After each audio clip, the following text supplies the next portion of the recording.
Welcome back to another video. I am Goldraven, and this one is on the newest update that just hit the game.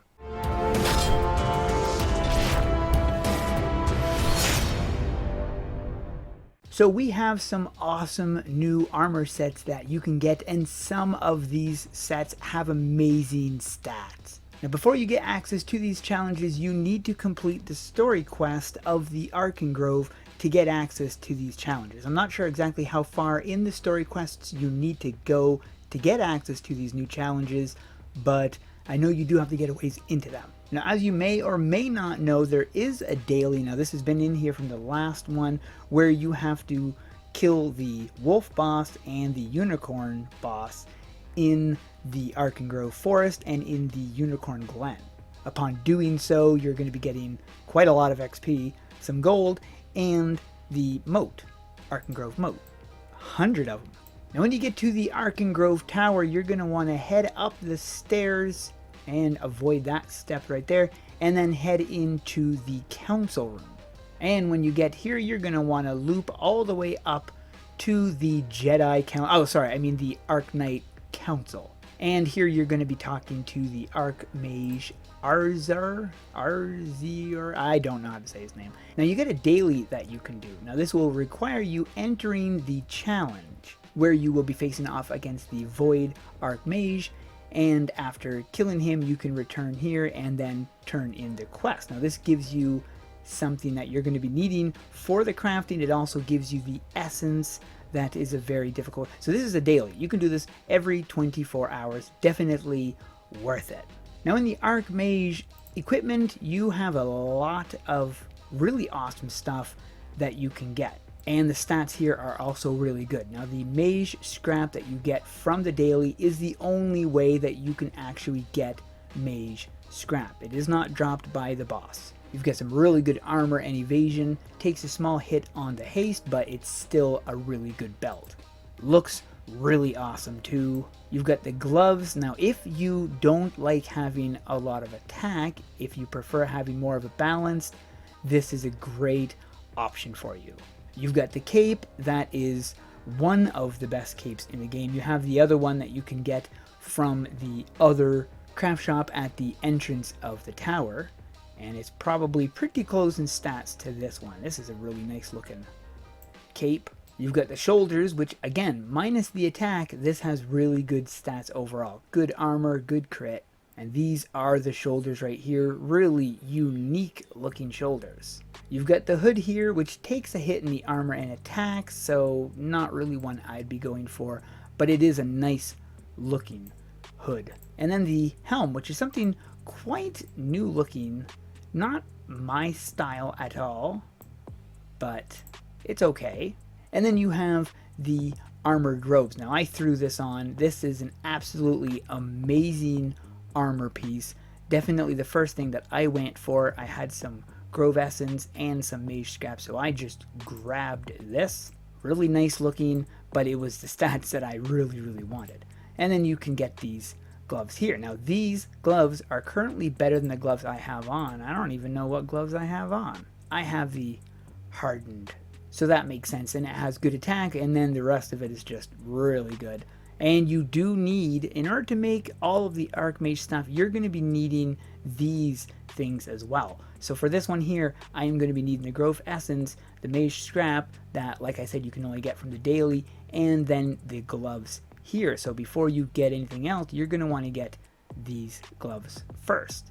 So yes, most of this stuff, or I think all of it, requires Grove Essence. Now if you did not see my video on the drops of Archengrove, then you can go and check that out. I'll put a link in the top right corner if you haven't gone and seen that. It shows you, well, it doesn't show you, but it tells you where you can get the Grove Essence, which is basically from all the bosses. And you've got the cape here. Let's check that out. Wow. Okay, that is a beautiful cape.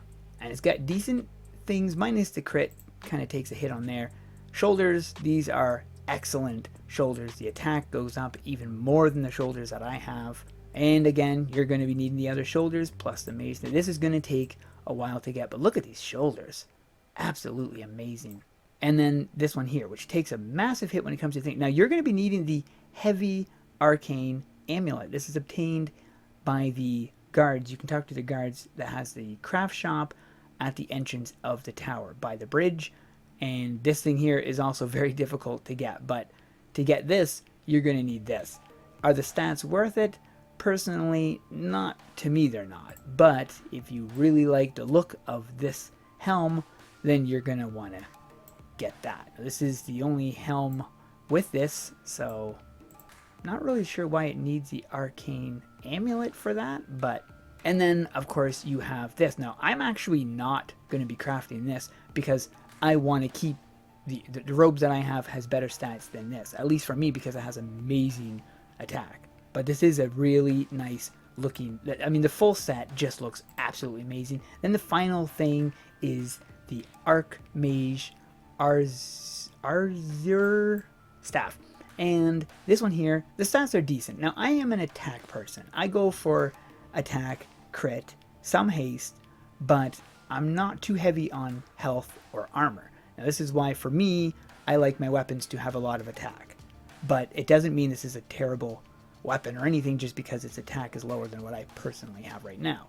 However, you can get this weapon right here. Now, from what I understand, this weapon, which I don't currently have, look at the attack on that. 548. Plus you've got 266 crit and 220 HP. Haste is just below 200. If you look at the weapon that I have this thing here. The stats got 285, 548, and 220. Now, it was a hard grind to get the Radiant Sentinel Runeblade, a very hard grind. Instead of grinding for this, if you are a lucky person, you can go into the challenge and get the Stacer from the boss, because this is basically the same stats, minus that the crit is a little bit lower. Now, if you want to go for the Arcmage Arce's staff, you're going to be needing this anyways. And I gotta admit, this is a really nice looking staff. Now, the challenge itself is difficult, but you can get several drops, including the stasis weapon that I had mentioned before. This is what the weapon looks like, which is really awesome. I really want to get this weapon. Now, if you have the Magomansur class, this challenge comes in perfect for this class. I found myself sticking between two of the abilities. One is Twig's Seal, which really helps. First of all, it gets you mana, and secondly, it silences the boss. Now, the second ability that I use quite often is Tweely's Blessing, and the reason why is because it heals everybody, yourself and everybody else. Takes a lot of mana, and that's why I switch between the Seal and the Blessing. So if you are running a class that can silence the boss, this really helps in this challenge to silence the boss. And if you're running the class like the Magomancer, then you could be healing your teammates, which in turn just helps everybody survive a little bit longer. Now, he drops several different weapons that you can get. There are several different staffs and some other weapons that you can get from him. He also drops the sword that you are going to need for the Arcmage staff. Now, actually, the one in the crowd. There is another one called the Arcmage staff. Now, the sword that you need to get is a low drop rate, so it's going to take you several runs before you finally get it. Now, make sure as soon as you are done the challenge to exit as soon as you grab the loot. Sticking around is not a good idea. It hinders the other people. Now, I believe you get automatically kicked after a short time anyways, but in case you don't, make sure you leave. Now, if you're having a hard time running the public, then you can also run the party dungeon as well. Pretty simple to do. You can either ask on the AE Federation, or you can look in-game, ask some people in-game if they want to party up with you, then invite them into the party and head into the party dungeon. If you find a good team to farm with you, it might be a lot easier for you to farm that way rather than farm in the public with random people. So here are some of the weapons that you can get. You've got the Infused Crystal Blade. Kind of basic, but I like the fact that it has crystals on it. You've got the Toxic Spell Mace, and that is very toxic. Look at that. You've got the Mana Spell Mace. Really nice looking. That looks kind of Legion-y. You've got the Arcmage Staff. This is the one that you get dropped. really nice looking staff too. You get the void charged staff, which looks like a really nice void weapon, and the reinforced energy spell staff. That's a nice looking one too. Or spell mace, sorry, spell staff. So there we go. I hope you guys enjoyed this video. If you found it helpful, feel free to hit that like button and subscribe. You can also hit that notification bell if you want to be informed of any of my upcoming videos. Thanks for watching, and we'll see you in the next one.